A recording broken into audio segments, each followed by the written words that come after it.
और ये breaking news आपको बता दूं मैं, ये ब्रेकिंग न्यूज आ रही है बीजेपी हेडक्वार्टर से। अब से कुछ ही देर में बीजेपी के केंद्रीय चुनाव समिति की एक अहम बैठक शुरू हो रही है और इस बैठक में लोकसभा उम्मीदवारों के नाम पर फाइनल मुहर लगना शुरू होगी। पहली लिस्ट जारी होने वाली है। पहली लिस्ट में प्रधानमंत्री नरेंद्र मोदी और केंद्रीय गृह मंत्री अमित शाह के अलावा किसका किसका नाम होगा, यह जाहिर है सबकी दिलचस्पी है जानना। लेकिन खबर इससे आगे की है। खबर यह है कि मोदी शाह ने बीजेपी में टिकट पाने की शर्त बदल दी। नई शर्त क्या है, किसका किसका टिकट कटने वाला है? क्या सचमुच 2024 में बीजेपी की लिस्ट में 50% नए लोग होंगे? अगर होंगे तो महिलाएं कितनी होंगी? इन सारे सवालों का जवाब एक साथ सीधे बीजेपी हेडक्वार्टर से आई इस एक्सक्लूसिव रिपोर्ट में देखिए।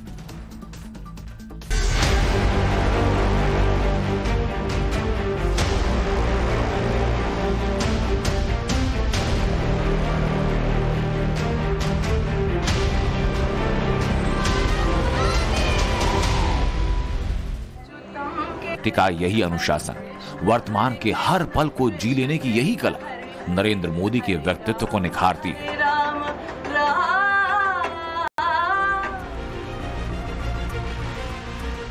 – 2024 के चुनाव में जब बीजेपी के लिए मधुर संगीत की तरह पार्टी की जीत की भविष्यवाणी कई ओपिनियन पोल में की गई, तब नरेंद्र मोदी की उंगलियां कैसे इस उत्साह को बीजेपी के पक्ष में बांधेंगी, ये सबसे मौजूद सवाल हो गया।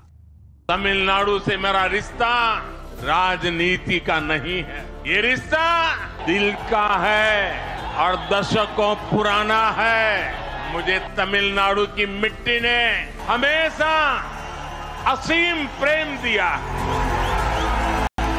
मोदी जब काम करता है तो सबके लिए करता है। इंडी गठबंधन के लोग केंद्र में तो अपनी हार मान चुके हैं, लेकिन इनकी कोशिश है कि कैसे तमिलनाडु जैसे राज्यों में लूटने का लाइसेंस बना रहे। लेकिन 2024 में जनता ने मन बना लिया है कि इनकी लूट की हर दुकान पर ताला डालना है। मोदी की अप्रूवल रेटिंग दुनिया के किसी और नेता के मुकाबले पब्लिक के बीच सबसे ज्यादा है। इसलिए सवाल ये नहीं कि मोदी के नाम पर बीजेपी को वोट कितने मिलेंगे, बल्कि सवाल ये कि बीजेपी के टिकट पर लड़ने वाले चेहरे अपने दम पर कितने वोट ला सकेंगे। क्योंकि चुनाव में जीत के फैक्टर में कैंडिडेट कौन है, ये महत्वपूर्ण होता है। इसलिए मोदी जितना देश भर में घूम घूम कर पार्टी और सरकार के कार्यक्रमों के जरिए बीजेपी के अभियानों को आगे बढ़ा रहे हैं, पार्टी ने हर एक राज्य में अपने एक एक उम्मीदवार की दावेदारी को मानो लेंस लेकर वेरीफाई करना शुरू कर दिया। लोकसभा चुनाव की घोषणा मार्च में किसी भी दिन हो जाएगी, लिहाजा एक एक सीट पर उम्मीदवारों का चयन करने के लिए पॉलिटिकल पार्टीज के पास में समय बहुत कम बचा है। भारतीय जनता पार्टी अपने उम्मीदवारों के चयन करने के लिए मैराथन एक्सरसाइज करेगी, क्योंकि देश भर में सबसे ज्यादा जगहों पर और सबसे बड़ा दायरा उम्मीदवारों को खड़ा करने का बीजेपी के पास होगा। बीजेपी 10 साल से देश की सत्ता में, कार्यकर्ताओं की संख्या के हिसाब से दुनिया की सबसे बड़ी पार्टी। दक्षिण भारत को छोड़कर देश के हर एक कोने के अधिकतर राज्यों में बीजेपी या एनडीए की सरकार है। ऐसे में बीजेपी में टिकट की दावेदारी का फैसला करना टेढ़ी खीर। खासकर उत्तर भारत में टिकटों को लेकर ऐसी कई सीटें जहां कई हैवीवेट दावेदारी हो रही हैं। और यहीं पर काम आएगा नरेंद्र मोदी की उंगलियों का वो रिदम जो पार्टी के नेताओं, कार्यकर्ताओं की उम्मीदों को बीजेपी के मिशन 370 के साथ जोड़ सके, उन्हें अनुशासित कर सके, उन्हें हौसला दे सके।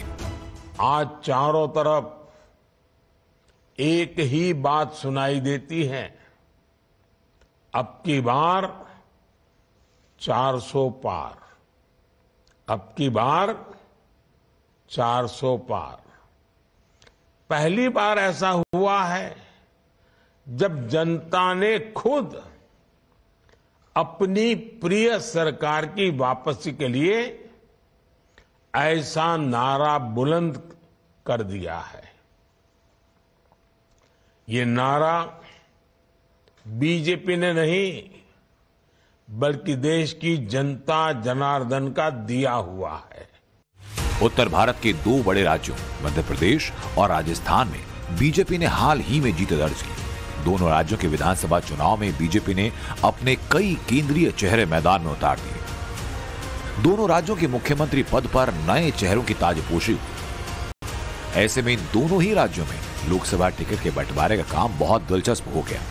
बात अगर मध्य प्रदेश की करें तो सवाल ये कि क्या पूर्व मुख्यमंत्री शिवराज सिंह चौहान चुनाव लड़ेंगे? विदिशा से उनकी दावेदारी का कयास है। बीजेपी के मध्य प्रदेश के अध्यक्ष वीडी शर्मा का नाम खजुराहो से चर्चा में, तो उधर 3-4 मौजूदा सांसदों के टिकट कटने की संभावना से इनकार नहीं। जिन सांसदों के टिकट को कटना तय माना जा रहा है उसमें भोपाल की सांसद प्रज्ञा सिंह ठाकुर का नाम सबसे ज्यादा चर्चा में।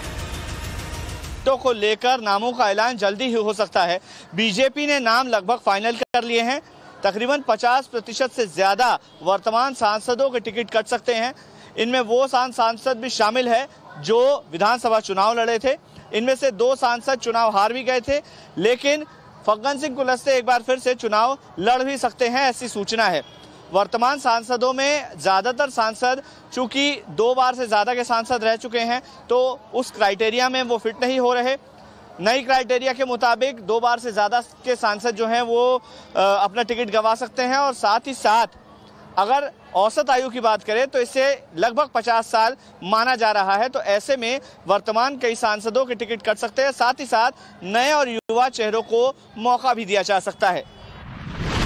यहाँ जानना दिलचस्प कि 2019 में बीजेपी ने 29 में से 28 सीटें जीती, जिनमें सिर्फ छिंदवाड़ा पर कांग्रेस के नकुलनाथ जीते।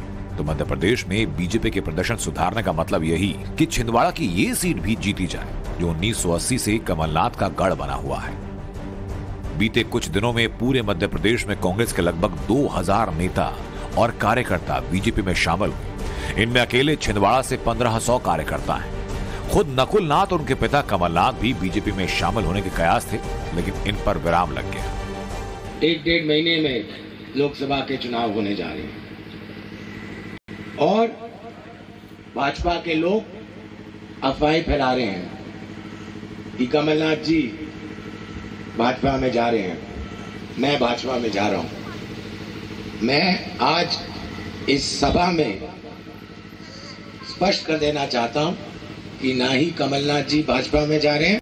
कमलनाथ तो बीजेपी में नहीं आए, लेकिन मध्य प्रदेश के मुख्यमंत्री मोहन यादव के मौजूदा नेतृत्व के अलावा शिवराज सिंह चौहान, ज्योतिरादित्य सिंधिया, नरेंद्र सिंह तोमर और कैलाश विजयवर्गीय जैसे बड़े नेताओं के कैंप हैं। और टिकट के बंटवारे में ऐसे सभी नेताओं की कितनी चलेगी, ये अपने आप में बड़ा सवाल। मध्य प्रदेश की तरह राजस्थान में भी टिकटों के बंटवारे में बीजेपी के सामने लंबी चौड़ी दावेदारी है। अब की बार बीजेपी सभी 25 सीटों पर अपने उम्मीदवार उतारेगी। मौजूदा सांसदों में 50% चेहरे बदल सकते हैं। 6 सांसद जिन्हें विधानसभा चुनाव लड़ाया गया, उनकी जगह नए उम्मीदवार होंगे। इनमें से एक सीट राजसमंद, जहां की सांसद रही दिया कुमारी अब डिप्टी सीएम बन चुकी है। राजसमंद से पूर्व मंत्री राजेंद्र राठौर दावेदारी पेश कर रहे हैं। जयपुर ग्रामीण के सांसद रहे राज्यवर्धन राठौर अब राज्य सरकार में मंत्री हैं। उनकी जगह लालचंद कटारिया का नाम लिया जा रहा है। हालांकि बीजेपी में अभी वो आए नहीं। अलवर के सांसद रहे बाबा बालकनाथ विधायक बन चुके हैं, तो उनकी जगह नया चेहरा होगा। राजस्थान के पूर्व अध्यक्ष सतीश पुनिया लोकसभा का टिकट पा सकते हैं। अब की बार राजस्थान में बीजेपी ने 2 सीटों को 2 कैटेगरी में बांटा। इनमें से 18 सीटें ऐसी जिनमें टिकट का फैसला करने में ज्यादा मुश्किल नहीं आने वाली। जिन 7 सीटों पर बीजेपी को माथापच्ची करनी पड़ सकती है, वो सीटें हैं करौली धौलपुर, दौसा, भरतपुर, टोंक सवाई माधोपुर, बाड़मेर, अलवर, नागौर। लोकसभा चुनाव को लेकर बीजेपी ने प्रथम चरण की अपनी तैयारी को पूरा कर लिया है। सूत्र बताते हैं कि राजस्थान की 25 सीटों पर बीजेपी की निगाह टिकी है।